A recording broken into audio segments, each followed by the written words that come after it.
దేవుని పరిశుద్ధ నామానికి మహిమ కలుగుగాక.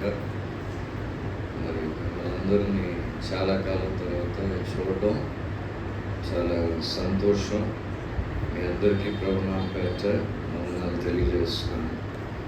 మరి దేవుడు ఆయన చిత్త ప్రకారము, మన ఆలోచన ఒకటైతే ఆయన ఆలోచన వేరని కొన్నిసార్లు రుజుపరుస్తూ ఉంటాడు. ఆయన చిత్త ప్రకారము మరి ఈ దినం ఇక్కడ ఆయన నడిపించారు. దాన్ని బట్టి దేవునికి వందనాలు తెలియజేస్తున్నాను. ఇక్కడ వచ్చిన తర్వాత అన్నతో మాట్లాడుతున్నప్పుడు నాకు ఏం అర్థమైందంటే, this is the third Sunday I skipped Vizag church and it has never happen. కంటిన్యూస్గా 3 ఆదివారాలు విశాఖపట్నంలో లేకుండా ఉన్నాను. ఇక్కడ వచ్చాక అర్థమైంది. ఇంతకుముందు ఏమనేవాడినంటే అన్నాడు, తన లాస్ట్ వీకే లేదు నేను ఉండాలని రాను. సో ఇప్పుడు అది బ్రేక్ అయింది. ఎన్ని వారాలు లేకపోయినా ఏం చేయవచ్చు, ఏ ఊరైనా వెళ్ళవచ్చు, గుంటూరే కాదు అనేది ఈరోజు అది నాకు అర్థమైంది. మంచిది. అయితే దేవుని వాక్యంలోకి మనం వెళ్దాం. వాక్య ధ్యానంలోకి 2వ రాజుల గ్రంథం 20వ అధ్యాయము. 2వ రాజుల గ్రంథము 20వ అధ్యాయము 6వ వచనాన్ని మనం చూద్దాం. మరియు నా నిమిత్తమును నా సేవకుడైన దావీదు నిమిత్తమును ఈ పట్టణమును నేను కాపాడుచు నిన్నును ఈ పట్టణమును అష్షూరు రాజు చేతిలో పడకుండా నేను విడిపించెదను. ప్రార్థన చేద్దాం. దేవా మా ప్రభువా, ఈ హిజ్కియా రాజుతో ఆనాడు మీరు తెలియవలసిన సత్యము, ఆ సత్యము ఈనాడు మా అందరి వెనుకడిలో మీరు ఆశీర్వదించమని, మా అందరికీ అది ప్రయోజనవంతంగా చేయమని యేసుక్రీస్తు నామములో అడుగుచున్నాము.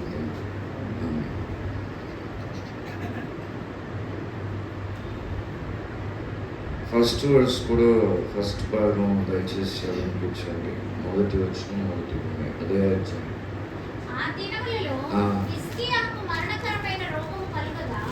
చాలా ఆ దినముల్లో in those days Hezekiah became mortally ill. ఆ దినముల్లో హిజ్కియాకి మరణకరమైన రోగం కలిగింది. దేవుడు దాన్ని కన్ఫర్మ్ చేస్తూ యెషయా ప్రవక్త ద్వారా నీ ఇంటిని చక్కబెట్టుకున్నాడు.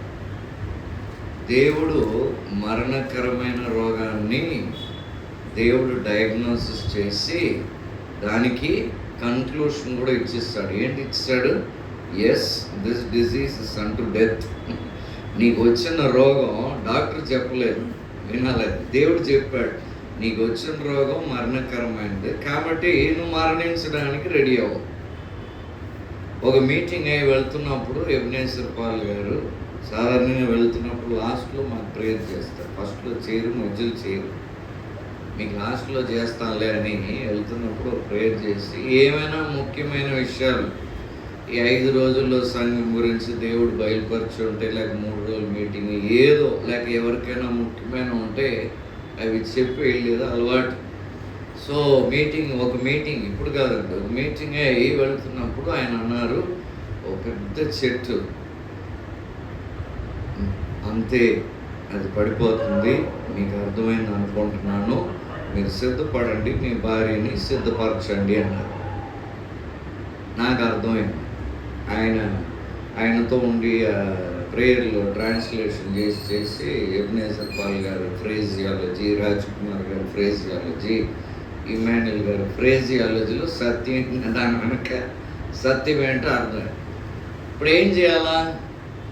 దేవుడు చెప్తే కదా ఆయన చెప్తాడు. ఇప్పుడు ఏం చేయాలా?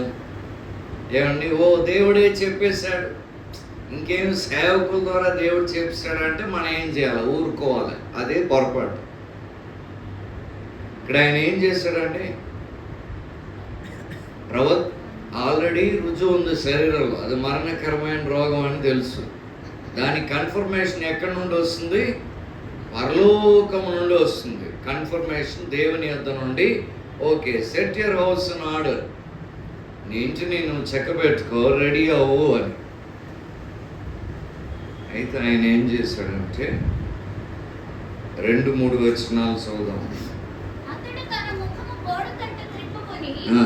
యెహోవా యథార్థ హృదయుడనై సత్యముతో నీ సన్నిధిని నేనెట్లు నడుచుకుంటినో, ఆ. నీ దృష్టికి అనుకూలముగా సమస్తమును నేనెట్లు జరిగించితినో ఆ. కృపతో జ్ఞాపకము చేసుకొనుమని ఆ. హిజ్కియా కన్నీళ్లు విడుచుచు ఆ. యెహోవాను ప్రార్థించెను.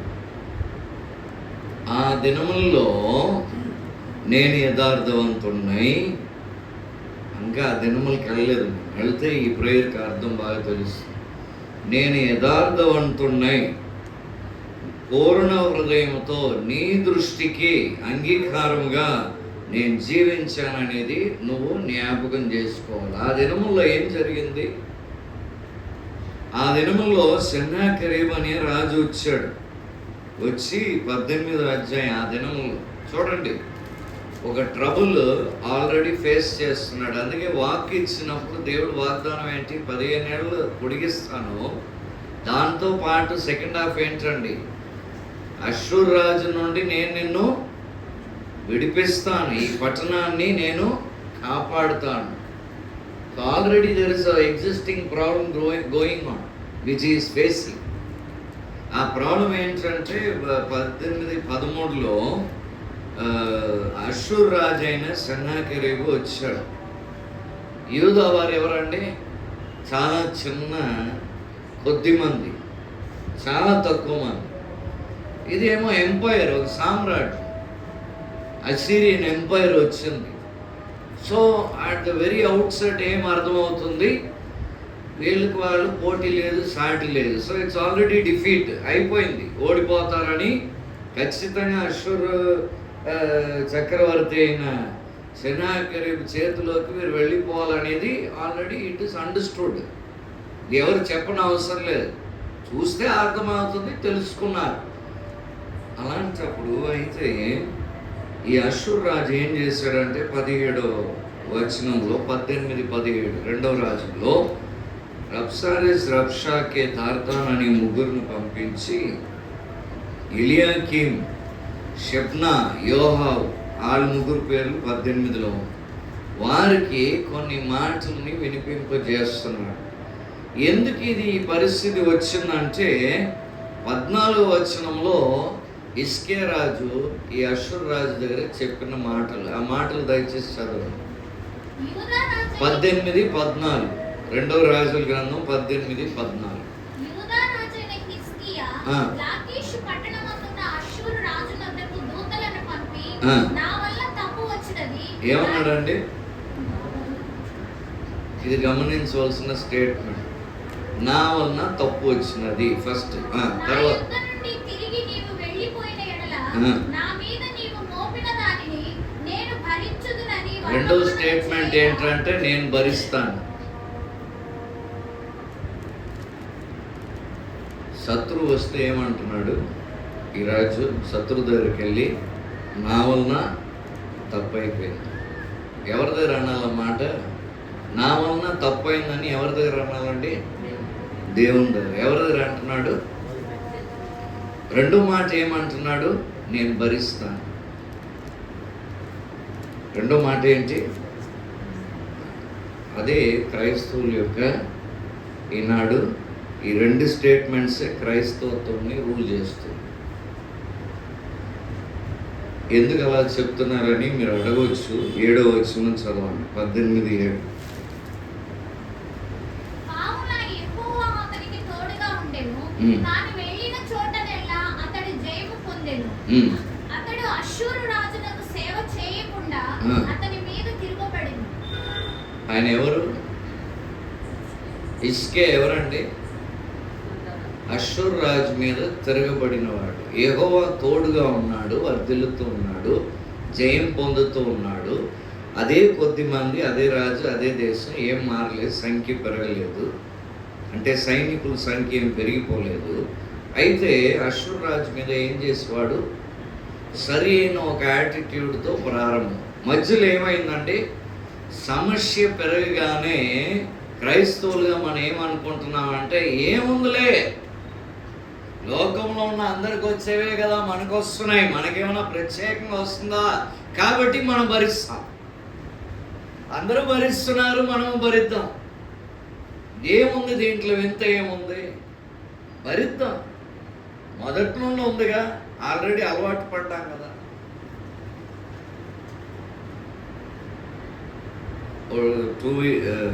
Missus Raj Kumar, doctor Christina గారు ఏమన్నారంటే, ఎబి అంటారు వాళ్ళ అన్నయ్యని, ఎబినేశ్వర్ పాల్ గారు. ఎబికి నేను చెప్పాను, మా నాన్నలాగే నువ్వు చేస్తున్నావు అని చెప్పాను. ఏం చేసేవారండి అన్న. మా నాన్న ఇలా గోడ పట్టుకొని అలాగే హాయస్ పడుతూ నిలబడిపోయేవాడు. ఈరోజు గోడ పట్టుకొని నిలబడితే, ఇలా చేసుకొని నిలబడితే మా నాన్నకి వచ్చినట్టే నీకు కూడా వచ్చిందేమో అని అన్నాను. దాన్ని ఏమంటారు మెడికల్గా అన్నా.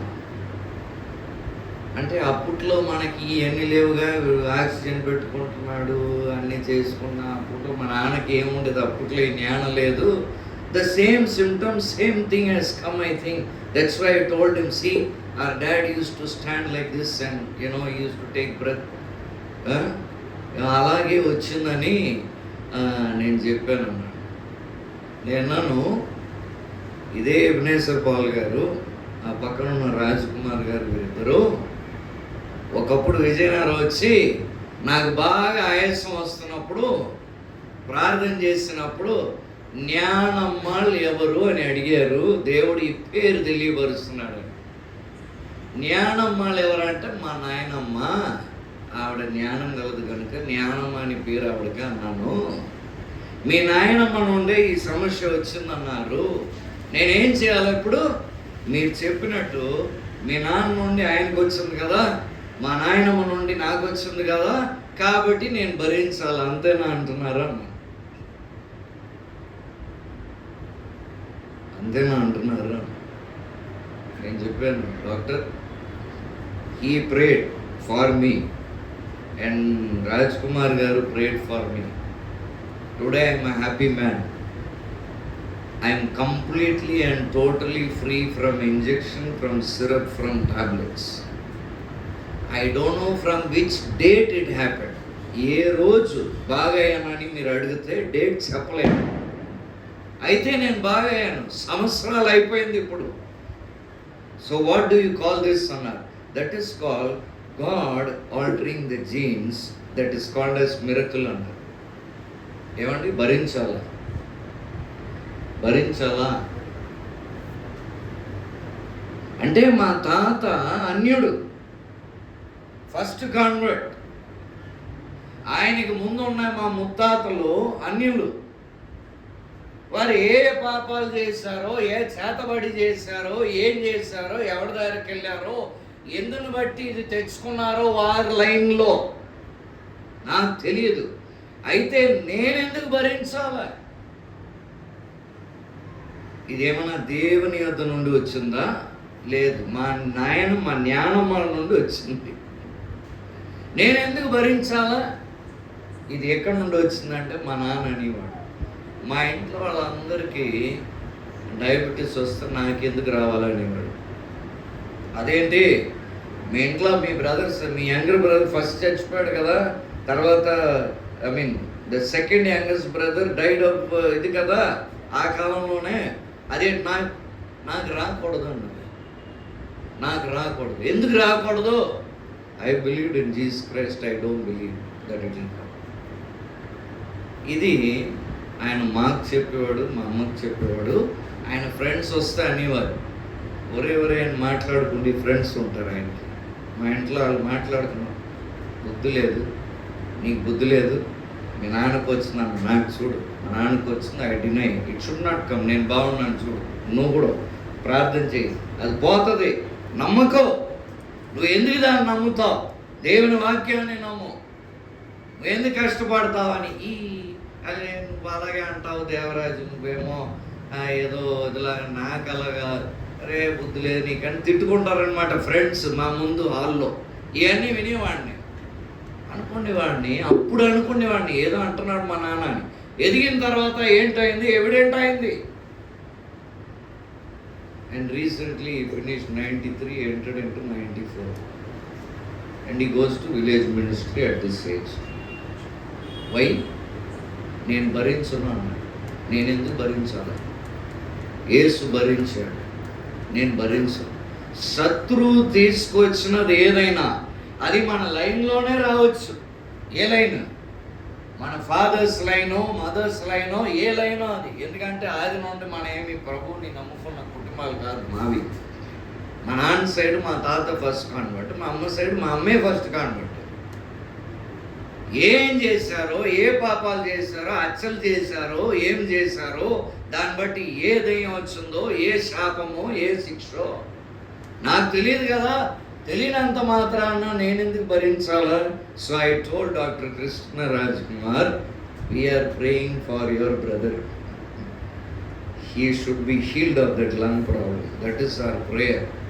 The church is praying. Yeah, that is miracle. That is what we call as miracle. God can alter the genes and He does miracle. అయితే నా నుండి ఇంకా ఉండదుగా మా తరానికన్నా. No, it will not come. Because God has done a miracle. ఏమండి? God does miracles. Why should we bear what the enemy has brought? So ఈయన prayer ఏంటంటే చూడండి, గమనించండి. ఈ వ్యక్తి ఈ ఎదిరించేవాడు ఎవరిని? అషూర్ వాడిని ఎదిరించిన వ్యక్తి ఇప్పుడు దగ్గరకు రాగానే భయం వేసి భయంలో ఏమంటున్నాడు? నాదే తప్పు, ఉన్న బంగారం అంతా తీసిస్తానని బంగారం తీసిస్తానన్నాడు, వెండి ఇస్తున్నాడు, అయిపోయింది, భరిస్తున్నాను. నువ్వేం చెప్తే బంగారం అంతా ఇచ్చి అయిపోయింది. ఇప్పుడు అయిపోయాక మనుషులను పంపిస్తున్నాడు. మనుషులను పంపించి ఏమంటున్నాడు అంటే ఒక లిస్ట్ ఆఫ్ నేషన్స్ ఇచ్చి, సమయం లేదు, 34, 35 వచనాలు చదువుదాం. 18, 34, 35 వచనాలు.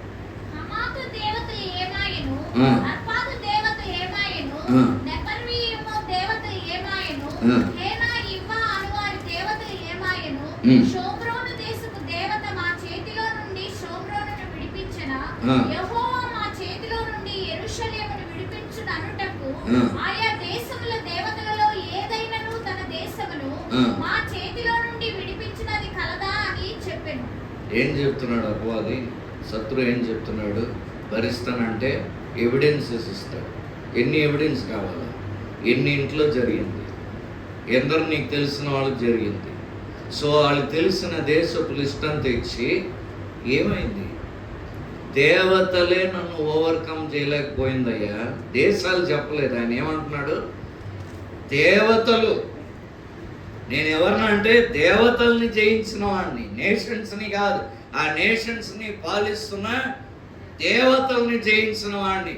ఇదిగో నీకు తగినంత ఆధారాలు ఉన్నాయి. ఉదయం చెప్పాను, అపవాది మాట్లాడాలంటే ఎంత క్లోజ్గా ఉండాలి. ఆకారం లేని, శరీరం లేని వ్యక్తి దగ్గర ఉండాలంటే చర్చిలో వాక్యం వింటున్నప్పుడే నీకు జరగదులే, ఇదంతా ఉట్టిదేలే. నీ ఇంట్లో ఎలా జరుగుతుంది? వాళ్ళ నాన్నకి జరిగి ఉంటుంది, ఆయనకి జరిగి ఉంటుంది. ఎంత మాత్రం నీకు జరుగుతుంది? ఎవరు చెప్తున్నారండి ఇది? వాక్యానికి విరుద్ధంగా ఎవరండి చెప్తున్నది మాటలు? ఎక్కడి నుంచి చెప్తున్నాడు? ఎంత దూరం నుంచి చెప్తున్నాడు? చెవులో, భుజం మీద కూర్చొని ఒక 5 నిమిషాలు యేసు ప్రభు ఆత్మీయ నేత్రాలు తెరవమని అడగండి. తెరిచినాక చూడండి ఆత్మీయ ప్రపంచాన్ని. కళ్ళు మూసే ప్రభు అని అడుగుతాం. ఫస్ట్ సేవకు వచ్చినప్పుడు కళ్ళు తెరిస్తే, కళ్ళు మూస్తే, ఏ ఊరు వెళ్తే కళ్ళు తెరిస్తే, ట్రైన్లో వస్తే కళ్ళు మూస్తే, రాత్రి పగలు ఇదే పని. ఇదేంటి? కళ్ళు మూస్తే కళ్ళు తెరిస్తే. నాకు ఇది అక్కర్లేదు, నాకు ఇది అవసరమే లేదు. ఎక్కడికి వెళ్తా? గుంటూరు ట్రైన్ ఎక్కితే కనబడతాను. రాత్రులు నిద్రలో కనపడటం, పగలు కనపడటం, మనుషుల దగ్గర కనపడటం. ఏమండి? అనుభవం నుండి చెప్తున్నాను. ఏంటి? నాకు కనపడేది వేరే రకం కనపడేది లేదు, ఇలా కాదు. అయితే ఆలోచించే ఆకారం లేని, శరీరం లేని వ్యక్తులు చెవులో మాట్లాడాలంటే ఎంత దూరం నుండి మాట్లాడాలా? మాట్లాడతాం. ఏం మాట్లాడతాడు? నేను భరిస్తానంటే ఆధారాలన్నీ చూపిస్తాను. దేవుళ్ళే రక్షించలేకపోయినాయి హిజ్కియా. యూదావారులారా, ఎందుకు ఆ హిజ్కియా మాటను అంటారు? ఇంకా మీకు ఇంకొక విషయం నేను చెప్తాను. యెహోవా యొక్క అప్రూవల్ లేక వచ్చానని అనుకుంటున్నారా మీరు? మీ యెహోవా దేవుడే నాకు అప్రూవల్ ఇచ్చి 25వ వచనంలో ఆయనే సెలవిచ్చి పంపించాడు. ఇది దేవుని చిత్తం, నువ్వు భరించాలా. ఇది దేవుని చిత్తం, నువ్వు ఓడిపోవాలా. ఇది దేవుని చిత్తం, నాకు దాసుడవ్వాలి. పంపించడం దేవుని చిత్తం కావచ్చు, ఓడిపోవడం దాసులు అవడం దేవుని చిత్తం కాదు. అపవాదికి బైబిల్ బాగా తెలుసు అండి. ఫస్ట్ టైం మత్తయి సువార్త 4వ అధ్యాయంలో వచ్చి ఆకలేస్తుందిగా, ఫాస్టింగ్ అయిపోయిందిగా, రాళ్ళను రొట్టిగా చేసుకొని తినన్నాడు. యేసు ప్రభు వాక్యం చెప్పాడు. ఏ వాక్యం? మనుషుడు రొట్టి వలన కాదు, దేవుని నోట నుండి వచ్చే ప్రతి మాట వలన బ్రతుకును. నెక్స్ట్ స్టెప్ సాతాను తీసుకున్న స్టెప్ ఏంటి? వెంటనే 91వ కీర్తన మార్నింగ్ చదివి వినిపించారు. ఉత్తరప్రదేశ్ 91వ కీర్తన చెప్తే, ఇదిగో వాక్యమే రాయబడి ఉంది, ఇదిగో ఇది కూడా రాయబడి ఉంది గనుక ఇది చెయ్యి. Out of context. 91వ కీర్తనలో రాయబడి ఉన్నది కాంటెక్స్ట్ మొదటి వచనం. మహోన్నతుని చాటున నివసించే వారికి వచ్చే ఆశీర్వాదాల్లో ఒకటది. ఏమండి? దూకితే వచ్చేది కాదు, నివసిస్తే ఆయన ఏం చేస్తాడు? ఆయన నడిపింపులో ఉంటే కాపాడుతాడు. అంతే కదండి, సందర్భం అదే కదా. ఈనాడు సందర్భం లేకుండా వాక్యం తీసి మనకు చెప్పేది ఎవరు? అష్షూరు రాజు చెప్పాడు, అరే మీ దేవుడు పంపించాడు, యెహోవా సెలవిస్తే సెలవు తీసుకోకుండా వచ్చాను కాబట్టి నువ్వు ఓడిపోవాలి, కాబట్టి నువ్వు దాసుడు అవ్వాలి. యేసు ప్రభు ఈ లోకాధికారి అపవాదం చెప్పాడు, నా సంఘంని నేను కడతాను, ఏం రాదన్నాడా? పాతాళ ద్వారములు దాని ఎదుట ఉంటాయి కదా. అర్థం, దాని అర్థం ఉన్నంత మాత్రాన ఓడిపోవాలా? దేవునికి లోబడండి, అపవాదిని వాడు మీ యొద్ద నుండి పారిపోతాడు. నా యొద్దకు వస్తే నేను ఓడిపోవాలా? నన్ను శోధిస్తే ఓడిపోవాలా? నేను దాసుడు అవ్వాలా? అది నాడు మనం వేసుకోవాల్సిన ప్రశ్న. సో రబ్సారిస్, ఈ రబ్షాకే టాటాను అరబిక్ భాషలో చెప్తా ఉంటే ఏమన్నాడు? అష్షూర్ భాష, సిరియా భాషలో మాట్లాడుతుంటే వీళ్ళు రిక్వెస్ట్, ఎలిఫాస్ను ఏం రిక్వెస్ట్ చేశారు వారు? ఎలియాకీము, షెబ్నా అండ్ యోహా ఏం రిక్వెస్ట్? సిరియా భాషలో మెల్లిగా చెప్పండి, ప్రాకారం మీద ఉన్న జనం వినబడకూడదు, గట్టిగా యూదా వారికి అర్థమయ్యేలా ఎబ్రి భాషలో మొత్తం చెప్పడం. ఇవన్నీ హిస్టరీలను ఇచ్చి, ఇదిగో అన్ని ఆధారాలు ఉన్నాయి కాబట్టి ఓటాన్ని ఓడిపోయానని ఫస్ట్ ఏం చేయాలా? ఆలోచించాలి అనేది అపవాది పని. ఓటమి చూడాలనేది కాదు. First it has to start with your thinking. So he talks, he shows all evidence so that you will start thinking. అంతే ఆయన పని అయిపోయింది. మన ఆలోచనని అవకి ఒక ఆలోచన ఇచ్చాడు, ఈ పండు తింటే నువ్వు దేవుడిలాగా అవుతావు, మరణం రాదు. అంతే ఆయన పని అయిపోయింది. ఆలోచన ఇస్తే దీనికి సంబంధించిన సంఘానికి రాసిన సత్యం ఏంటి? ఇది ట్రూత్, ఇది ప్రిన్సిపల్. ఇది నాడు సంఘంలో పనిచేస్తున్న ప్రిన్సిపల్. సంఘానికి కొరింథీయులకు రాసిన 2వ పత్రిక 10వ అధ్యాయం 3వ వచనం నుండి చదివితే ఈ ప్రిన్సిపల్ కనబడుతుంది. ఇది ఇలాగే ఉంటుంది, ఇలాగే పనిచేస్తుంది. దాన్ని ఎలా మనం అధిగమించాలి? 2 కొరింథీ 13. మేము శరీరధారులమై నడుచుకొనుచున్నను, శరీర ప్రకారము యుద్ధము చేయము.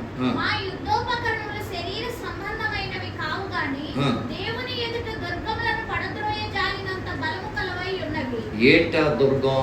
ఏంటి పడద్రోయ జాలినంత బలం? తర్వాత చెప్తున్నాడు, మేము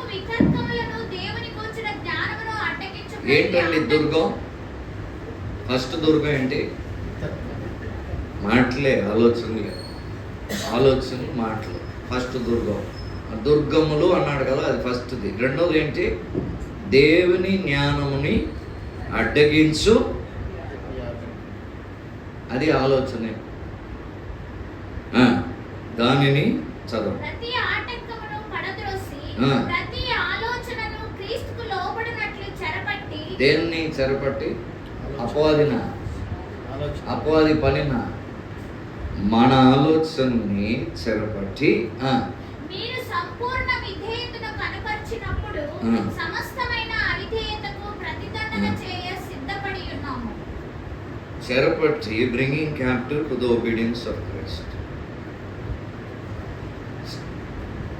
ఆలోచన వరకే అపవాది పని. ఆలోచన ఇస్తే చాలు, అపవాది పని అయిపోయింది. తర్వాత నిర్ణయం ఎవరిది?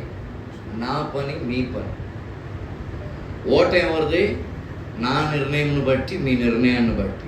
ఆలోచన వరకే అపవాది పని. దేవుని వాక్యముని అడ్డగించే ఏంటి? ప్రతిదీ ఎలా ఉన్నదట? అడ్డగించే ఏమన్నాడు? అడ్డు గోడ అన్నాడు. మనసులో ఎలా ఉందట? అది మనసులో ఎలా ఉందట? ఆలోచన గోడ. ఇంకొక పిక్చర్ ఇచ్చాడు, అది ఏంటది? దుర్గం. దుర్గం ఎలా, ఎక్కడ కడతారండి? ప్లేన్లు కడతారా? ఎవరికన్నని శిఖరం పైన పెద్ద గోడ, లోపల కూర్చుంటాడు రాజుగారి ఫోర్ట్రెస్ అక్కడ ఉంటుంది. మీరు వీడియోలు చూసుకుంటారు. చాలా బలంగా, చాలా స్థిరంగా, స్టేబుల్గా, ఎవరు ఈజీగా కదల్చలేనిదే అపవాది మనం చెవులో చెప్తున్న మాటలు, మనలో పెడుతున్న ఆలోచన. దాన్ని ఎవరు పడగొడతారు? యేసు ప్రభు వచ్చి పడగొడతారా? ఎవరు పడగొట్టాలన్నారు? ఎవరు దాన్ని పడగొట్టాలన్నాడు? ఆ ఫోర్ట్రెస్ని ఎవరు కిందకి తీసుకురాగలరు? యేసు జ్ఞానముని స్వీకరించి, అనగా వాక్యం స్వీకరించి, దేవుని మాటలు స్వీకరిస్తే ఇది కాదు, ఈ ఆలోచనకు లోబడిన అంటే ఆ ఫోర్ట్రెస్ ఏమైపోతుంది? కూలి నాశనం అయిపోతుంది. ఇప్పుడు ఏది ఫోర్ట్రెస్ లా తయారవుతుంది? దేవుని జ్ఞానం.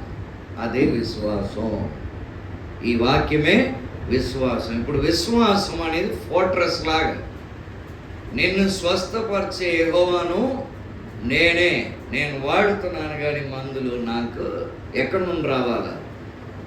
నేను ఈ వైద్యం చేసుకుంటున్నాను, కానీ ఎక్కడి నుండి రావాలా? ఇదే ఫోర్ట్రెస్. ఆ ఫోర్ట్రెస్ పోయింది. ఏది? ఆధారాలు చూసి ఓడిపోతాం, అంతా అయిపోయింది. హిజ్కియా రోగం ఉంది శరీరంలో, దేవుని నుండి ఏమొచ్చింది? మాట కూడా ఇచ్చాడు అండి. యెషయా ప్రవచనం కూడా వచ్చేసింది. ప్రవక్త కదా, ప్రవచనం కూడా వచ్చేసింది. ఇప్పుడు ఏం చేయాలా? ఎబ్నేసర్ పాల్ గారు, నువ్వు సిద్ధపడు, నీ భార్యని సిద్ధపరచు, చెట్టు పాడిపోతుంది, అర్థం అవుతుంది కదా. ప్రవచనం కూడా వచ్చింది. ఇప్పుడు ఏం చేయాలా? ఇసుకే చేసిందే చేయాలి. ఏం చేయాలండి? మెల్లిగా భోజనం చేసి ఆలోచిద్దాంలే దీని గురించి ధ్యానం. వెంటనే ఏం చేయాలి? వెంటనే అని మనకు ఎలా తెలుసు? వెంటనే ప్రేయర్ చేశాడని మనకు ఎలా తెలుసు? యెషయా ఆ కోర్ట్ మిడిల్లోనే ఉన్నాడట. ఇంక పోలేదు, ఆ ఆవరణం దాటి, ఆ ప్యాలెస్ కోర్ట్స్ దాటి పోలేదు బయటికి. ప్యాలెస్ దాటాడు కానీ ఇంక కోర్ట్స్లో ఉన్నాడు. సో ఈ మనుషులు వచ్చి ఈయనకి ఇన్ దోస్ డేస్ ఆల్రెడీ ఒక ట్రబుల్ ఉంది, ఆయనకి పెద్ద సమస్య ఫేస్ చేస్తున్నాడు. దాంతో శరీరంలో ఏమొచ్చేసింది? మనకు కూడా అలాగే ఉంటాయి కొన్నిసార్లు. 2-3 సమస్యలు వచ్చేస్తాయి అట్ ఎ టైం. ఏం చేయాలా? చూడండి, హిజ్కియా ఏం చేశాడు? ఈ మాటలన్నీ చెప్తున్నాడు, గట్టిగా చెప్తున్నాడు, అన్ని ఆధారాలు చూపిస్తున్నాడు. 19వ అధ్యాయం 1వ వచనం. హిజ్కియా విని తన బట్టలు చింపుకొని గోనెపట్ట కట్టుకొని యెహోవా మందిరమునకు ఎక్కడికి పోయాడండి ఆయన అలవాటు చూసారా? అంత విన్నాక బంధువుల దగ్గరికి వెళ్ళి, పక్కన ఉన్న రాజుగారికి వెళ్ళి, వీళ్ళకి వెళ్ళి ఫ్రెండ్స్ దగ్గరికి వెళ్ళి, మన క్లోజ్ ఫ్రెండ్స్ దగ్గరికి వెళ్ళి, ఫస్ట్ ఎక్కడికండి వెళ్ళాలా? This is a day of distress అన్నాడు. వెళ్ళి చెప్పండి యెషయాకి, ప్రవక్తకి ప్రేయర్ చేసి దేవుణ్ణి అడగమని చెప్పండి. నేను కూడా ఎక్కడికి వెళ్తున్నా? దేవుని దగ్గరికి వెళ్తున్నా.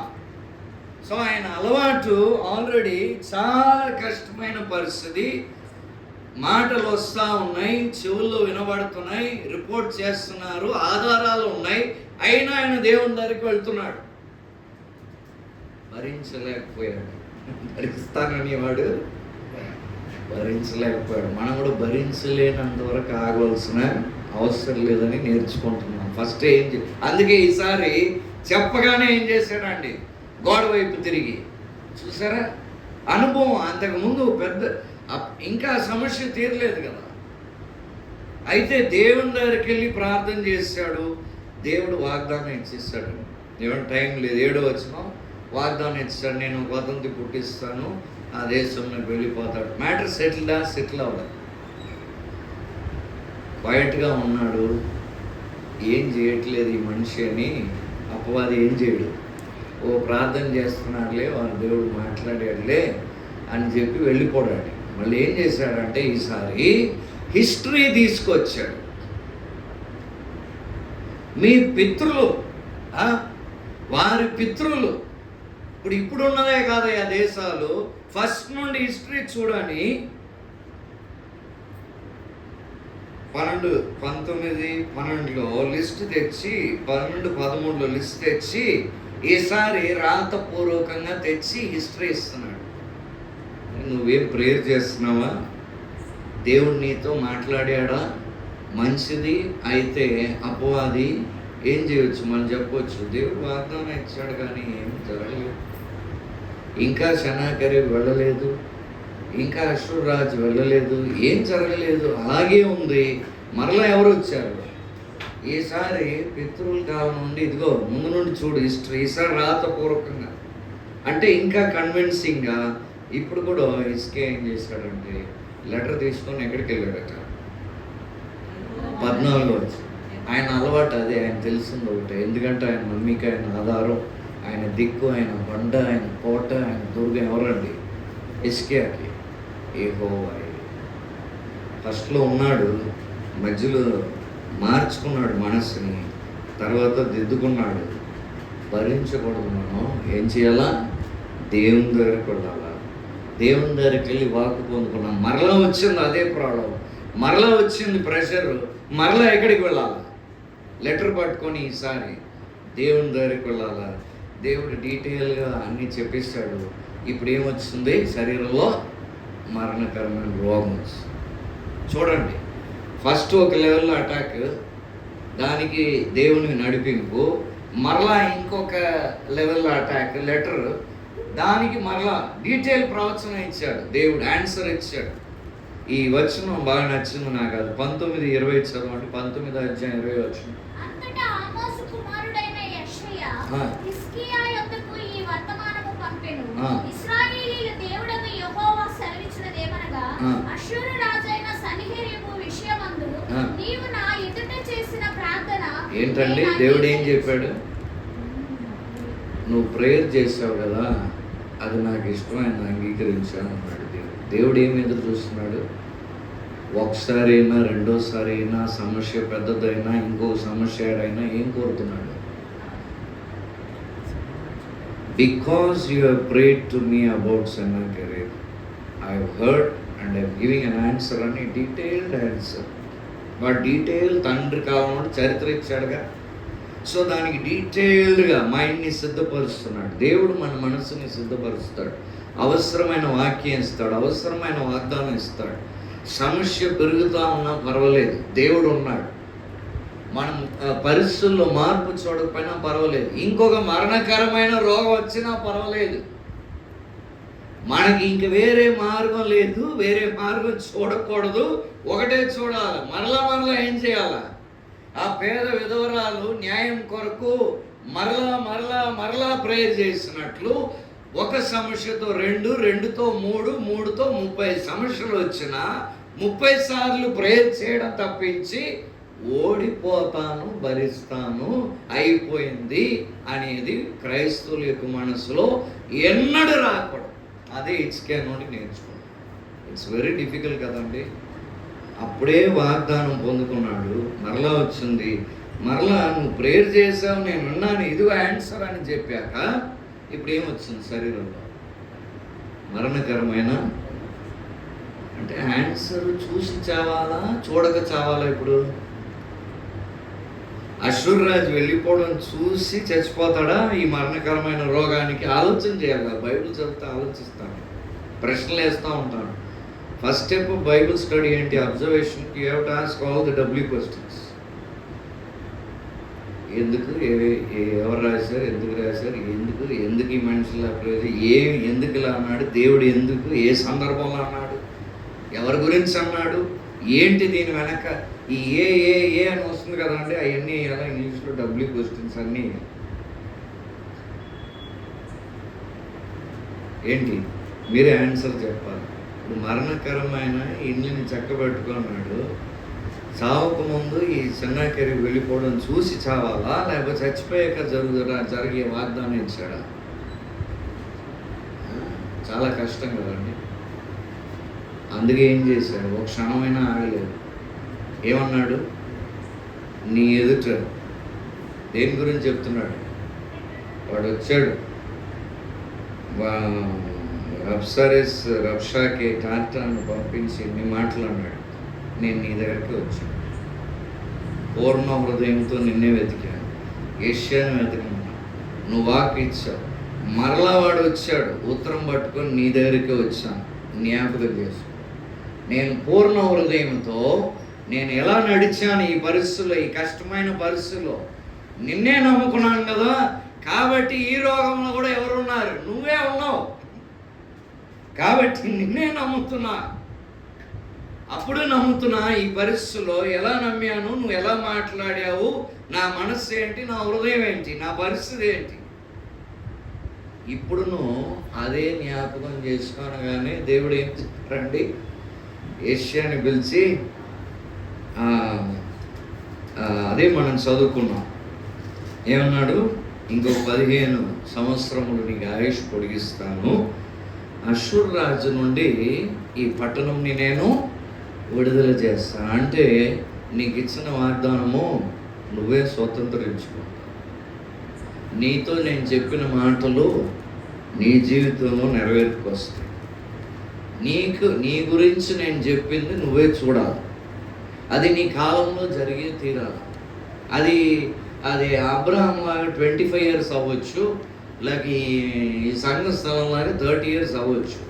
ఇప్పుడు 30 years అయిందండి వైజాగ్. అది ఎన్ని ఇయర్స్ అన్నా అది దేవుడిచ్చిన వాగ్దానం. సైన్యములకు అధిపతి అయిన యెషయా 14:27 సందర్భం ఏంటో తెలుసా? ఆ వాగ్దానం యొక్క సందర్భం ఈ కథే, ఇదే సందర్భం. సైన్యములకు అధిపతి అయిన యెహోవా ఉద్దేశించిన దాన్ని ఎవరు రద్దు చేయగలరు? ఆయన బాహు చాపి ఉండగా దాన్ని త్రిప్పేయగలవాడని వాగ్దానం యొక్క కాంటెక్స్ట్ సందర్భం ఏంటంటే ఇదే సందర్భం. ఈ సందర్భంలోనే ఆ వాక్ ఇచ్చాడు. ఆ వాకే సంఘ స్థలం గురించి ఇచ్చాడు. అంటే అర్థం ఏంటి? ప్రెషర్ పెరుగుతుంది, పరిస్థితులు మారినట్లు కనబడకపోయినా నీకు ఒకటే పని, నువ్వు ప్రార్థన చేయడం, నా దగ్గరికి రావడం తప్ప ఇంకేం లేదు. నేను నీకు వాగ్దానాలు ఇస్తూ ఉంటా, ఒక వాగ్దానం కాదు, నడిపిస్తూ ఉంటా. ఇప్పుడు ఒక మండపంలో ఆరాధన జరిగాక ఆ మండపం వారు ఖాళీ చేసి వెళ్ళిపోండి అంటే నడిపించాడు. ఇంకొక హాల్, సమ్ హాల్ ఆర్ మండపం, అక్కడ ఒక 5 years 4 years అయిపోగానే ఇప్పుడు ఏం చేయాలో ప్రభు, స్థలం లేదు, ఈడు వెళ్ళిపోమన్నాడంటే వెంటనే ఒక నడిపింపు, ఒక ధైర్యం, ఒక వాక్, లేదు నేను చేస్తాను. ఆ తర్వాత ఇంకొక దగ్గర, ఇలా ఎన్ని మలుపులు తిరిగినా నడిపిస్తానే ఉన్నాడు. వాగ్దానం అంటే ఒక వాక్ ఇచ్చి ఆపలేదు, మరలా ఆ వాగ్దానం, మరలా ఆ పరిస్థితి ఎన్ని మలుపులు తిరిగింది. ఆఖరికి ఆ గ్రీన్ పార్క్ కాలనీ ఇంట్లో 9 years, నేను 12 సంవత్సరాలు ఉన్నాను కానీ 9 years ఆరాధన ఇంట్లో. ఫైనల్గా ఎక్కడ వచ్చి చేరాం? ఒక పర్మనెంట్ అయిన ఒక హాల్లో వచ్చి చేరాం. ఫైనల్గా అంటే ఇది ఫైనల్ కాదు, ప్రస్తుతం. ఏమండి, ఏ కార్యక్రమాలు ఇంట్లో చేసుకోబోతున్నామని ఏడిస్తే దేవుడు ఏమి ఇచ్చాడు? ఇది ఒక హాల్ ఇస్తా, అన్నీ చేసుకోండి. ఇప్పుడు recently we had 3 days fasting. ఇలా హాల్ ఉండబట్టే కదా. ఇంట్లో అయితే అలా జరగదు కదా, టైం రెస్ట్రిక్షన్ ఉంటాయి, పిల్లలు పడుకోవడం, బెడ్రూమ్లు ఉంటాయి, అన్నీ ఉంటాయి. అక్కడే వాళ్ళు ప్రేయర్స్ చేసి ఏమంటే వెళ్ళిపోవాలి, హాల్ ఇచ్చాడు. సో దేవుడు విడిచిపెట్టడు. మనం చేయవలసింది ఒకటే, ఏదైనా మళ్ళీ మళ్ళీ ఆ పేద విధవరాల కథ మర్చిపోకూడదు. మళ్ళీ మళ్ళీ ఏం చేయాలి? ఏర్పరచుకున్న వారు దివారాత్రం మొరపెడితే త్వరగా న్యాయం చేయను అన్నాడు. మనం ఏం చేస్తున్నాం? డే మొదలు పెడతాం, నైట్ మొరపెడతాం. నైట్ అంటే ఏంటండి? అర్థం కాని పరిస్థితి. ఏంట్రా ప్రేయర్ చేస్తూ ఉంటే వెస్ట్ అయిపోయింది, చీకటి తెలియట్లేదు, మానేస్తాం. అంతే, ఇది కాదేమో, దేవుని చిత్తం కాదేమో. కాబట్టి ఏం చేద్దాం? ఇలాగే ఉంటుంది. మారదేమో, ఇన్ని సంవత్సరాలు చేస్తాం. అలాగే సంఘ స్థలం గురించి చెప్పి వెళ్ళిపోయిన వారు కూడా ఉన్నారుగా. మీరు చెప్తున్నారు కానీ ఏం జరుగుతుంది బ్రదర్, నేను వెళ్ళిపోతానని వెళ్ళిపోయిన వారు ఉన్నారుగా. వారికి చీకటి టైంలో చేయలేకపోయారు, అర్థం కాలేదు. ఎన్నేళ్ళు చేయాలో, ఎప్పుడు చేయాలో, ఈ మలుపులు, ఈ నడిపింపు అర్థం కాలేదు. వారు పొందుకోలేదు. పొందుకున్న వారికే తెలుస్తుంది దేవుడు ఉన్నాడు, నడిపిస్తున్నాడు. ఇప్పుడు ఇవాళ మార్నింగ్ డెసిషన్ ఏంటంటే చేంజింగ్ ద లాయర్. చూసారా ఎక్కడికి వచ్చింది? మళ్ళీ ఇవాళ మార్నింగ్ లాయర్ కలిసాం, మళ్ళీ ఒక నడిపింపు. వెళ్ళి అడిగితే ఏం దొరుకుతుంది? ఆదరణ దొరుకుతుంది, విశ్వాసం దొరుకుతుంది, ధైర్యం దొరుకుతుంది. మరి ముఖ్యంగా ఓటం ఉండదు, దాస్యం ఉండదు. ఓటం ఉండదు, దాసులు అవ్వాల్సిన అవసరం లేదు. ఎప్పుడు ఎలా ఉంటాం? కుమారులుగానే ఉంటాం. సంఘంని కడతానన్నాడు కానీ సంఘం ఓడిపోతుంది అనలేదు. సంఘం అంటే ఈ గోడలు అంటే మనల్ని కడతానన్నాడు కానీ మనం ఓటంలో నడిపిస్తాను అనలేదు. ఎంత దాడి చేసినా, ఎన్ని విషయాల్లో దాడి చేసినా ఓట ఎవరిది? అపవాది. ఎందుకంటే వాడు చేయగలిగిందంతా మనలో ఆలోచన పెట్టడం వరకే. సమస్యను బట్టి నువ్వు ఇలా ఆలోచించు, ఇలా కన్క్లూషన్, ఈ డెసిషన్ తీసుకో. నీకు వస్తున్న వ్యతిరేక పరిస్థితులను బట్టి నీ ఆలోచన ఇలా ఉండాలి. ఆ ఆలోచన ఎక్కడంటే వారికిలాగా. ఇది మాత్రం వద్దు. నువ్వు వారికిలాగా ఆలోచించు, ఆఫీసర్లాగా ఆలోచించు, మీ బంధువులాగా ఆలోచించు, నీ ఫ్రెండ్స్ లాగా ఆలోచించు, అందరిలాగా ఆలోచించు, అందరిలాగా డెసిషన్ తీసుకో. నువ్వు మాత్రం ఎందుకు ప్రత్యేకంగా ఉంటావు? అందరికి వచ్చే సమస్యలే వస్తున్నాయి. ఎంత లాజిక్ అంటే అపవాదిది. అందుకే మన శరీరంలో ఉన్నాం కానీ మనం శరీర ప్రకారము అప్రోచ్ చేయము అన్నాడు. మన యుద్ధోపకరణాలు వారికిలా కాదు, మనది వేరు. మనది ఎక్కడ యుద్ధం? ఆలోచన, మాటలు, అపవాది మాటలు, దానికి బదులుగా దేవుని మాటలు. దేవుడు చెప్పనియండి. ఇప్పుడు హిజ్కియా ప్రేయర్ చేశాడు, దేవుడు అన్నాడు లేదయ్యా confirm, you set your house in order అని మళ్ళీ అన్నాడు. ఇంకేమైనా చేయగలరా? ఓకే, ఇల్లు దిద్దు సర్దుకుంటాడు, వెళ్ళిపోతాడు, అంతే కదా అండి. వాడు వైపు తిరిగి చేశాడు. ఐజియా నేను వెళ్ళి కన్ఫర్మ్ చేయవయా? లేదు, ఆయన కాలం అయిపోయిందని చెప్పంటే అదే స్వీకరించాలి. కానీ అది జరగలేదే. దేవుడు మార్చాడు కదా. దేవుడి నుండి వచ్చిందో ఏం చేశాడు? బై ది వే, ఆ చెట్టు పడిపోలేదు. మాకు చెప్పిన చెట్టు పడిపోలేదు. దాదాపు 15 years ఆ చెట్టు ఉండి తర్వాత పడింది. 15 సంవత్సరాలు, ఐ థింక్ 16 years, అందుకే ఇసుకే ఇప్పుడు మర్చిపోండి. 15 to 16 years ఆ చెట్టు అంతే ఉంది. తర్వాతనే ఆ చెట్టు పోయింది. ఏమండి? దానికి కూడా దేవుడు ప్రిపేర్ చేసేసాడు. ఎప్పుడు చెప్పారు? 15-16 సంవత్సరాల ముందు చెప్పారు. చెట్టు పడిపోతుంది, సిద్ధపడారు. ఏం చేసాము? ప్రేయర్ చేసాం, ఒక అవకాశం ఇవ్వడు. దేవుడు ప్రార్థన విన్నాడు. ఎంత అండి? ఇది జరిగిపోయింది కనుక క్యాల్కులేషన్ వేసి చెప్పగలుగుతున్నాం. 15-16 సంవత్సరాలు, 15 దాటేసిన 16 సంవత్సరాలు ఆ చెట్టు అలాగే ఉంది, ఆ వ్యక్తి అలాగే ఉండి పూర్ణుడై దేవుని సన్నిధికి చేరారు. చూసారా? ఈ చెట్టు కూడా పడిపోలే, హిజ్కియా కూడా ఏమవ్వలే. రాదర్ ఏమన్నాడు? యెషయా ఏమన్నాడు? అరే నీకు వాక్ ఇచ్చాడు, 15 years దేవుడు ఇస్తాడు, అయితే నువ్వు చేయాలి. ఏం చేయాలా? అంజూర పళ్ళు తీసి దాని మీద ఏం చేసుకో, రాసుకో. చూసారా దేవుని నడిపింపు ఎలా ఉంది? నాయనూరు వెధవ కుమారుణ్ణి లేపిన వాడికి రాస్తేనే బాగా అవుతుందా? అవును, రాస్తేనే బాగా అవుతుంది. ఇస్కియాకి విధవరాలు కుమారుడు చచ్చిపోయిన లాజరుని లేపిన వాడికి, ఎర్ర సముద్రాన్ని రెండుగా చేసిన వాడికి ఏమంటున్నాడు ఆయన?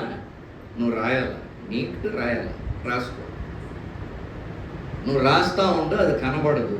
ఏమన్నా సూచనలు ఉన్నాయా అన్నాడు. 3వ రోజు మందిరానికి వెళ్తాం, దానికి ఏమైనా సూచనలు ఉన్నాయా అన్నాడు. ఎందుకంటే నమ్మలేకపోతున్నాడు. ఇంత త్వరగా దేవుడు ఆన్సర్ ఇచ్చి నువ్వు వెళ్ళావో ఇంతలో వచ్చేసావో నేను నమ్మలేకపోతున్నా. దానికి ఏమైనా సూర్యుడు షాడో ఎటు వెళ్తుంది? నీడ అటు వెళ్తుందో ఇటు వెళ్తుందో? అటే వెళ్తుంది. చూడు, నీడ చూడు, వెనక్కి వస్తుంది 10 మెట్లు. దేవుడు అద్భుతంగా మనకు అర్థమైన రీతిలో మన అనుమానాలు, మన సందేహాలు, మన ప్రశ్నలు ఎన్ని వేసినా ఏం చేస్తాడండి? జవాబిచ్చి మొత్తానికి నీ ఆలోచన మనకో. అదే కన్క్లూషన్. నీలో ఉన్న ఆలోచన తీసే. నేను చెప్తున్నది నీ ఆలోచనగా చేసుకో. నేనేం చెప్తున్నానో అదే నీ ఆలోచన. వారు చెప్పారు, వీరు చెప్పారు, అంత విను, కానీ ఆ ఆలోచన నీ జీవితానికి సిద్ధాంతంగా చేసుకో. ఈ చరిత్ర చూపిస్తాడు. మీ తాత కాలం, మీ తండ్రుల కాలం, మీ పితృల కాలం నుండి చూపిస్తాడు. నీ కాలంలో ఉన్న దేశాలు, దేవతలు కూడా చూపిస్తాడు. అన్నీ చూపించు, దేవతను కూడా చూపించవచ్చు. వీరెంతమంది? చాలా కొద్ది మంది. శేషించిన యూదాలు చాలా రెమినెంట్, చాలా తక్కువ మంది. అయితే ఆ వ్యక్తి దేవుణ్ణి అడిగాడు కాబట్టి ఆ తక్కువ మందికి ఆశీర్వాదం వచ్చింది. ఆ వ్యక్తి ఏమయ్యాడు? దేవుడు ఒక దూతను పంపించాడు ఆ రాత్రి. దానిలోకి ఆ దూత వెళ్ళి 1,85,000 మందిని 19వ అధ్యాయం 35వ వచనంలో ఉన్నది. మనకు దూత ఉన్నాడా? దేవుడు ఉన్నాడా? దూతను చేసిన దేవుడు ఉన్నాడా? మనకు దూత అవసరం లేదు. నాకు దూత అవసరం లేదు. నాకు ఎవరు కావాలా? యేసే కావాలి. దూతని చేసిన యేసు. ఒక దూత శక్తి డెఫినెట్గా ఎదిరించి ఉంటారండి. 1,85,000 మందిని చంపుతున్నంత వరకు ఆ సైనికులందరూ నిద్రపోతూ ఉన్నారంటే నేను నమ్మలేకపోతున్నా. ఎదిరించే ఉంటారు. అయితే ఒక దూత యొక్క శక్తి ఎంత అండి? 1,85,000 మందిని ఒక్క రాత్రిలో చంపగలదు. అక్కడ దెన్ అని ఉంటుంది నా ట్రాన్స్లేషన్లో. సో ఐ ఎంజాయ్డ్ అండ్ ఎప్పుడు వెన్ ఓన్లీ దెన్ అన్నీ నమ్మిన తర్వాత, ఓకే అన్న తర్వాత, అప్పుడు అంత హిజ్కియా. దేవుడికి ఎవరు ముఖ్యం? హిజ్కియా ముఖ్యం. హిజ్కియాని వెంబడిస్తున్న యూదావారు ముఖ్యం. అవన్నీ ముఖ్యం కాదు. దేవుడికి ఎవరు ముఖ్యం? పరిచర్య ముఖ్యమా? లేదు, నేనే ముఖ్యం, మీరే ముఖ్యం. మీ తర్వాత నేను తర్వాతనే పరిచర్య, మిగతా విషయం. దేవుడికి ఏది ముఖ్యం కాదు. నిత్య రాజ్యానికి వెళ్ళేది పరిచర్య నేనా? నిత్య మహిమకు పిలిచింది మిమ్మల్ని, మీ యొక్క క్రియలనా? దేవుడికి one man Hezekiah was more important than 1,85,000 people. Imagine. To strengthen one man, he could kill 1,85,000 people in one night. ఏంటంటే ఆ రేషియో, ప్రపోర్షన్? ఒక్క వ్యక్తి కావాలా ప్రార్థించే? ఒక్క వ్యక్తి కావాలా? ఆ రాత్రి అదంతా చంపాక అతను వెళ్ళిపోయాడట. వెళ్ళిపోయి వాళ్ళ దేశంలో చేరి వాళ్ళ దేవతకు పూజ చేస్తుంటే ఆ కుమారులే అతన్ని చంపారు. అక్కడ ఎండ్ అయింది కథ. కథ అంటే జయం అప్పుడు వచ్చింది. బాగా అవడంలో జయం స్టార్ట్ అయింది. నమ్మడంలో జయం స్టార్ట్ అయింది.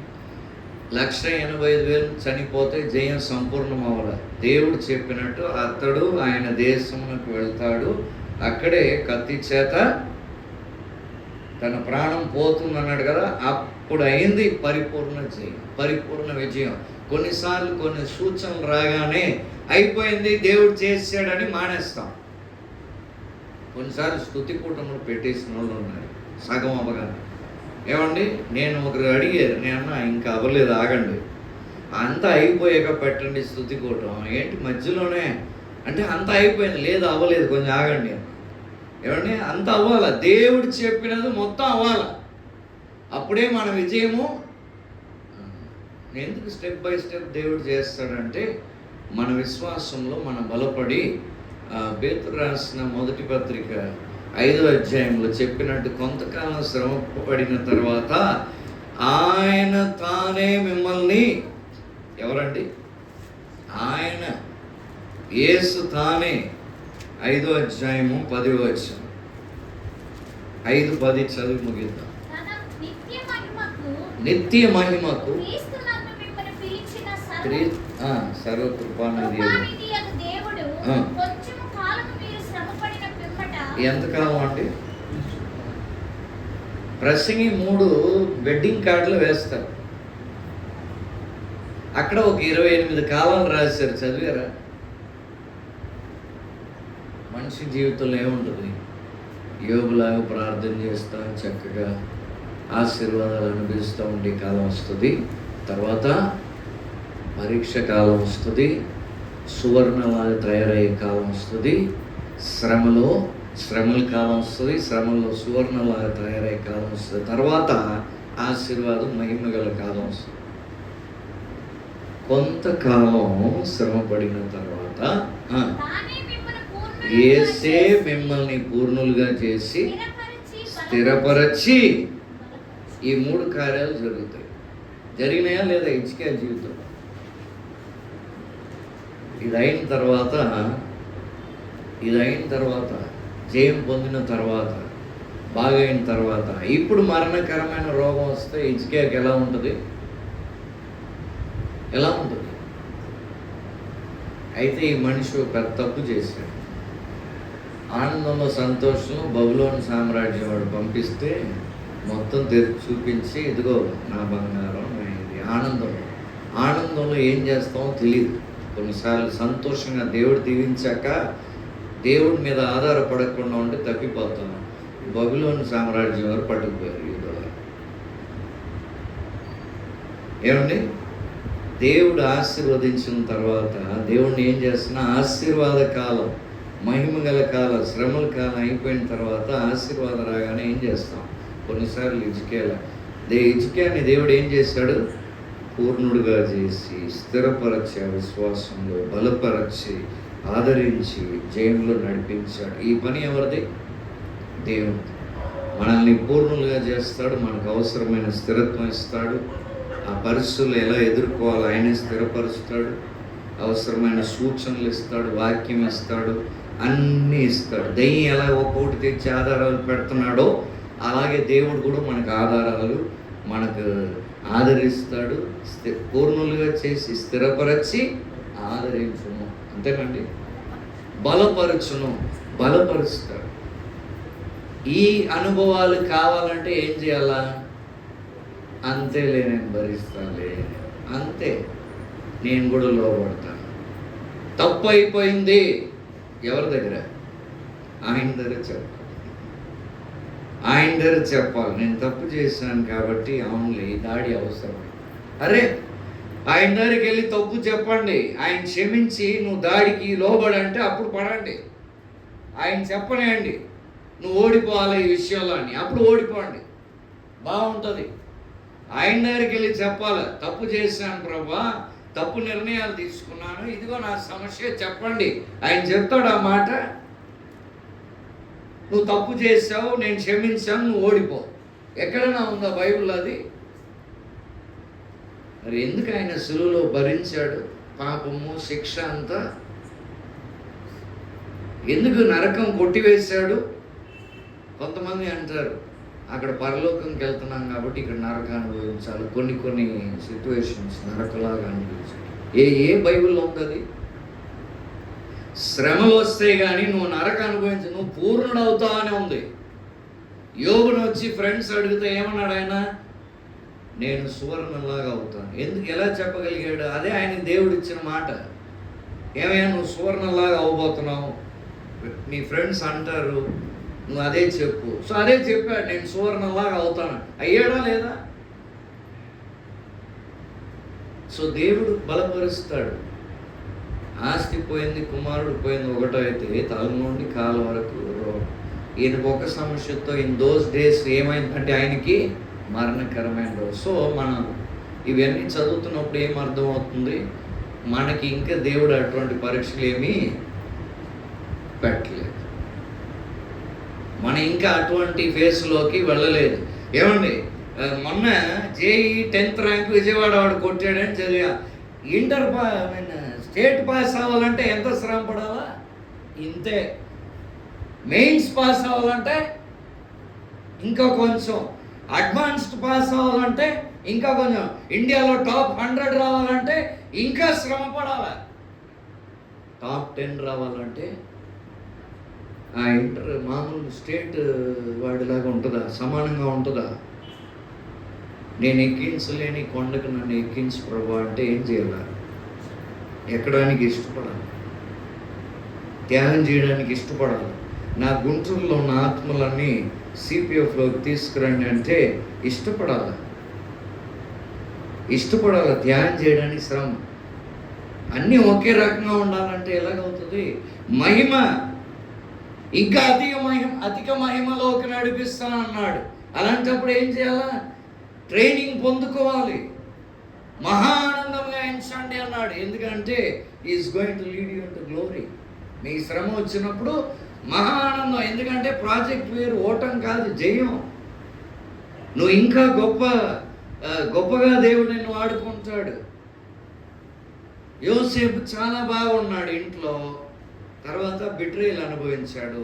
రిలీఫ్ వచ్చింది, సెటిల్ అయ్యాము జీవితంలో, మంచి కెరీర్, జాబ్, పోస్ట్ అని. ఏమైందండి?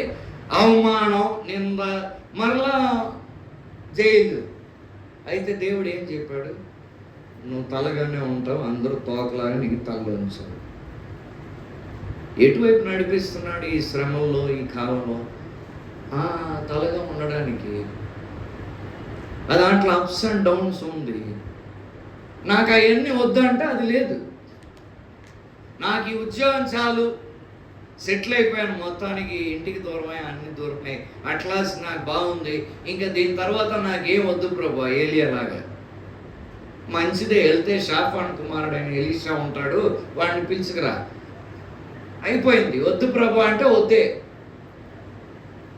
అధిక మహిమ, నీ వాక్యానుసారంగా నీ చిత్తం నెరవేరాలి, నేను ఇంకా ఎదగాలంటే దానికి కావలసిన ఖరీదు, త్యాగం, ట్రైనింగ్ అనుభవించక తప్పదండి. రివైవల్ కొరకు ప్రార్థన చేస్తున్నామంటే దానికి ఏం చేయాలి? క్రయం. అందుకే కదా నైట్ ప్రేయర్ చేస్తాం, నిద్రని పక్కన పెట్టి ప్రేయర్ చేస్తాం. ఎవరికిలాగా పగలు పర్వాలేదు brother, why all night prayer, why sacrifice your sleep, you will be in that level. Time అవుతుంది కనుక లాస్ట్లో చెప్తాను. నేను నిలబడి స్థలంని ఏమంటారంటే, ఎంత చిన్న సంఘం, ఎంత డిస్టెన్స్ అయినా ఎత్తు పెడతాయి, కనపడమన్నా ఇంతకన్నా చిన్న మందిరానికి వెళ్ళి ఉన్నాం పాక, అక్కడ కూడా ఒక ఎత్తైన స్థలం. ఎందుకంటే కనపడ్డానికి కాదు. దీన్ని ఏమంటారు? బలి. ఎందుకు పీఠం ఒకటం అంత బలి లేదు? అర్థం లేదు కదా. పీఠం అంటే ఏముండాలి? బలి పశువు ఉండాలిగా, సాక్రిఫైస్ ఉండాలిగా. ఆ మేకో ఆ గొర్రెో నాకు సంబంధించింది ఆడ ఉండాలి కదా.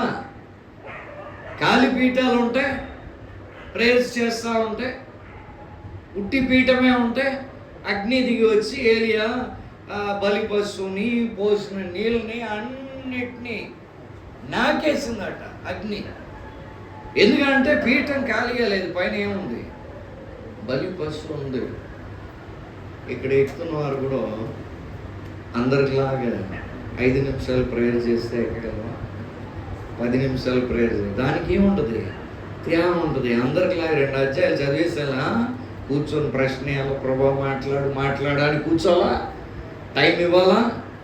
సాక్రిఫైస్ ఉందా? అందుకే దీనికి అర్థం వస్తుంది. లేకపోతే ఇది ఉట్టి పీఠం.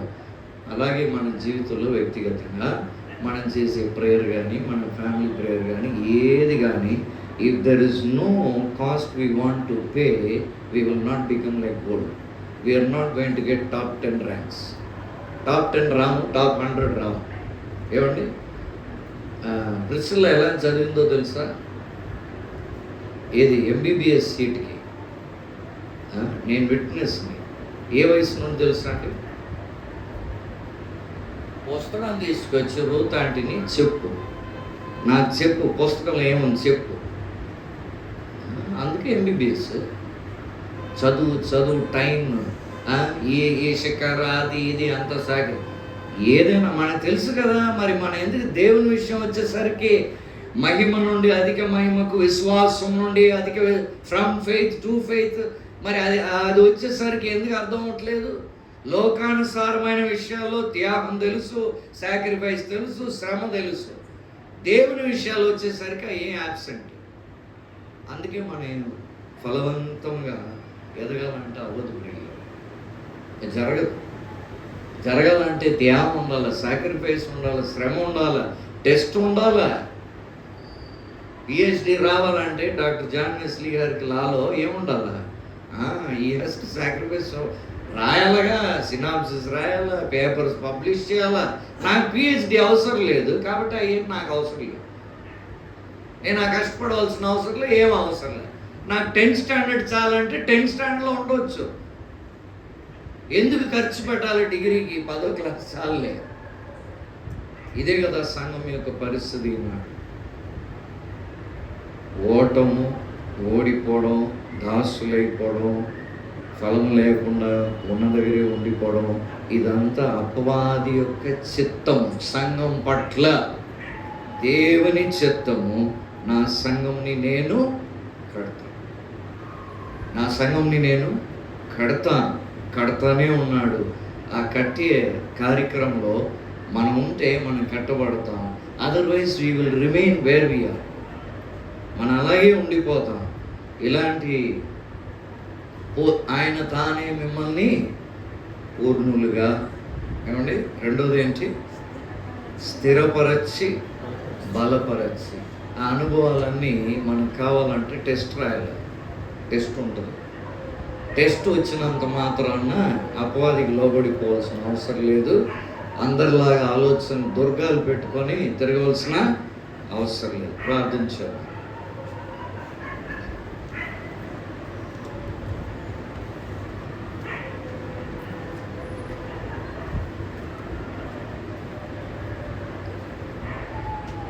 పరిశుద్ధుడు అయిన మా తండ్రి, మా దేవ, మా ప్రభు, సంఘం పట్ల మీరు కలిగి ఉన్న ప్రణాళిక, నీ ఆలోచనలు కోల్పోయి అది ఎలాగ కొందరు జీవితాల్లో మీరు ఎలాగ దాన్ని నెరవేర్చారు, వారు ఏం చేశారు. దేవుడు తోడుగా ఉన్నప్పుడు జయం పొందిన వ్యక్తి, అయితే సన్నాకరికి తోడుగా ఉన్నప్పుడు తన మనస్సు ఎలా మారిపోయింది, భయపడ్డాడు, ఎలా లోబడిపోయాడు, తర్వాత ఎలాగ లేచాడు. ప్రార్థిస్తే చాలు, దేవుని దగ్గరికి వెళ్దాం, దేవుని దగ్గరికి వెళ్దాం, దేవుని దగ్గరికే వెళ్దాం అని నేను హత్తుకున్నాడు, నేను పట్టుకున్నాడు, కాపాడుకున్నాడు. ఉన్న పాత జయ అనుభవాల్లో వచ్చిన విశ్వాసం, ఆ కొంచెం విశ్వాసం బేస్ చేసుకొని కట్టుకున్నాడు. మీరు కట్టారు, ఇంకా మాట్లాడారు, ఇంకా సూచనలు ఇచ్చారు. మీరు వేరుపారి ఫలవంతులు అవుతారనే సూచన కూడా ఇచ్చారు. మొదటి సంవత్సరం పంట తింటారు, రెండోది కూడా తింటారు, మూడో సంవత్సరమే విత్తుతారని ఎన్ని విధాలుగా అతని జీవితాన్ని స్థిరపరిచి బలపరిచారు. అతన్ని ఆశీర్వదించారు, వాగ్దానం నెరవేర్చారు, రోగముని స్వస్థపరిచారు, మరణాన్ని కొట్టివేశారు, ఆయుష్ ఇచ్చారు. ఎన్ని మేళ్ళు ప్రభా! ఈ శ్రమలో, వచ్చిన పోరాటంలో, అపవాది యొక్క దాడిలో మేలే పొందుకున్నాడు. సమస్తము సమకూడి జరిగినట్లు చేశాడు. మేము ఏం మిస్ చేస్తున్నాం, ఎలా మిస్ చేస్తున్నాం, మేము ఏం నేర్చుకుంటున్నాం, ఏం నేర్చుకోవట్లేదు, మా ఆలోచనలు ఎలా ఉన్నాయి, దాన్ని బట్టి మా నిర్ణయాలు, ఇవన్నీ తండ్రి ఈ సాయంకాల సమయంలో, ఈ రాత్రి సమయంలో ధ్యానించడానికి హెచ్కే రాజు యొక్క జీవితాన్ని బట్టి రెండు సంభవాలను బట్టి నేర్చుకున్నట్టు మాకు చూపిన కృపకై వందనాలు. గొప్ప సవాలు ప్రభు. పోరాటం తర్వాత పోరాటం. అయితే మీరు కదా బలపరిచేది, మీరు కదా పూర్ణులుగా చేశారు. సంఘముని తండ్రి కట్టేది మీరు కదా, మా జీవితాన్ని కట్టేది మీరు. మీరే పూర్ణులుగా చేసి విశ్వాసం నుండి అధిక విశ్వాసం, మహిమ నుండి అధిక మహిమ మీరు కదా నడిపించి. మీ మాటలే మా ఆలోచనలవా, మీ మాటలే మాకు దుర్గాలవా, మీ మాటే మాకు బండావా, మీ మాటే మీ మాట మీదే మేము ఆధారపడాలి. ఏ పరిస్థితి అయినా పదే పదే నీకే ప్రేయర్ చేయాలి. Pray at all times, pray without ceasing అన్నారు. ఎప్పుడు ప్రేయర్ చేయాలి, ఎప్పుడు అడగాలి, ఎప్పుడు సంభాషణ, ఎప్పుడు మాట్లాడాలి.